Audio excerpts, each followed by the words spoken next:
विधायक संगीत सोम व संजीव बालियान के आरोपों का जवाब देने वाले हैं। दरअसल मुजफ्फरनगर में जिस तरह की हार हुई है उसके बाद संजीव बालियान ने इस हार का जिम्मेदार संगीत सोम पर लगाया। ये कहा कि भीतरघात के चलते ऐसा हुआ है और आज संगीत सोम की तरफ से जवाब आने वाला है।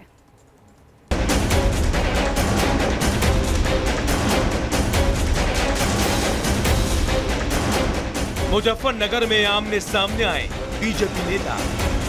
बालियान वर्सेस सोम की नई जंग। चुनावी हार के बाद छिड़ा घमासान। मुजफ्फरनगर में बीजेपी के हार के बाद बीजेपी में चल रही गुटबाजी सतह पर आ गई है। पूर्व सांसद संजीव बालियान ने अंदर खाने चल रही आपसी विरोध पर मुहर लगा दी है। संजीव बालियान ने इशारों में संगीत सोम पर आरोप लगाते हुए कहा कि कुछ लोगों ने उन्हें हराने के लिए भीतरघात किया है। बालियान ने कहा कि पार्टी ऐसे विभीषण की पहचान कर कार्रवाई करे।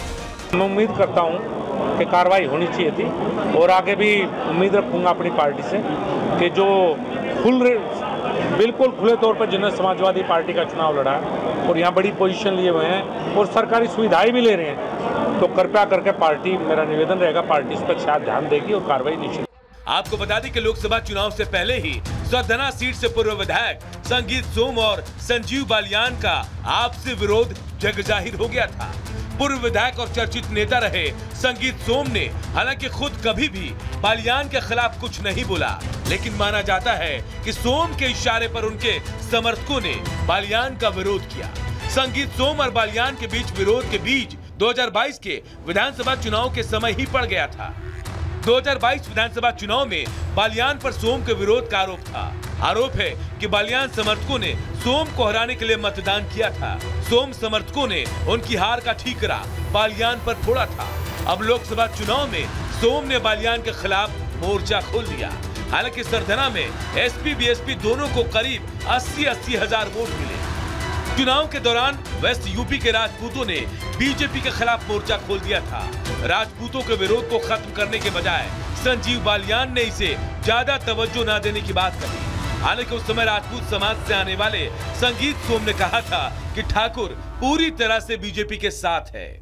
ठाकुरों का बोलबाला है तो ठाकुर तो हमेशा से देश के लिए वोट करता आया है, देश के लिए कुर्बानी दी है, देश के लिए अपनी जमीन जायदाद दान करी है। ठाकुर ने देश के लिए अपनी विरासत दी है, अपनी पूरी की पूरी जमीनें देश को अखंड भारत बनाने के लिए, देश को बचाने के लिए हमेशा अपना बलिदान दिया है और इस बार भारतीय जनता पार्टी को सब ठाकुर वोट दे रहा है।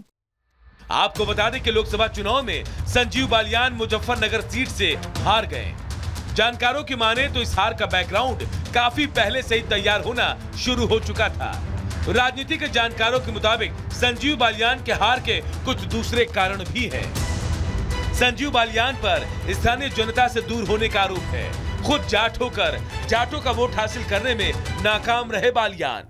एसपी के जाट प्रत्याशी को बहुसंख्यक जाट वोटरों ने एक मुश्त वोटिंग की। 2022 विधानसभा चुनाव में मुजफ्फरनगर की अधिकतर सीट पर बीजेपी हार गई थी।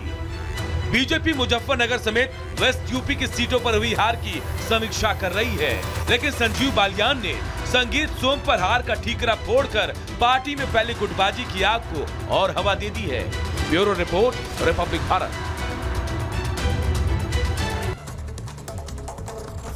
और इसी बीच अगली खबर आपको बता दें, आलमगीर आलम ने कैबिनेट मंत्री और विधायक दल पद के नेता के तौर पर अब इस्तीफा दे दिया है। आपको बता दें, ईडी ने मनी लॉन्ड्रिंग मामले में आलमगीर आलम को गिरफ्तार किया था, कड़ी कार्रवाई की थी। इस पूरी खबर पर जुड़ी हुई एक रिपोर्ट आपको दिखाते हैं। कांग्रेस नेता और झारखंड सरकार के मंत्री आलमगीर आलम ने कैबिनेट मंत्री के पद से इस्तीफा दे दिया है।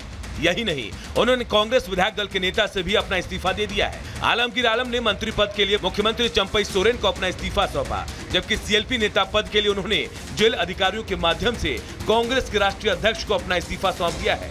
3 हफ्ते पहले आलमगीर आलम को मनी लॉन्ड्रिंग के मामले में रांची के विशेष पीएमएलए कोर्ट ने ईडी के 6 दिन के रिमांड पर भेज दिया था। आलमगीर आलम के सचिव के नौकर के घर से 37 करोड़ रुपए से अधिक कैश बरामद हुआ था। इसी सिलसिले में उनसे पूछताछ के बाद उन्हें गिरफ्तार किया गया था। आलमगीर आलम पाकुड़ विधानसभा से कांग्रेस के 4 बार के विधायक हैं। राज्य सरकार में संसदीय कार्य और ग्रामीण विकास मंत्री थे। हाल ही में चंपई सोरेन ने आलमगीर से सारे विभाग छीन लिए थे। Bureau report, Republic Bharat.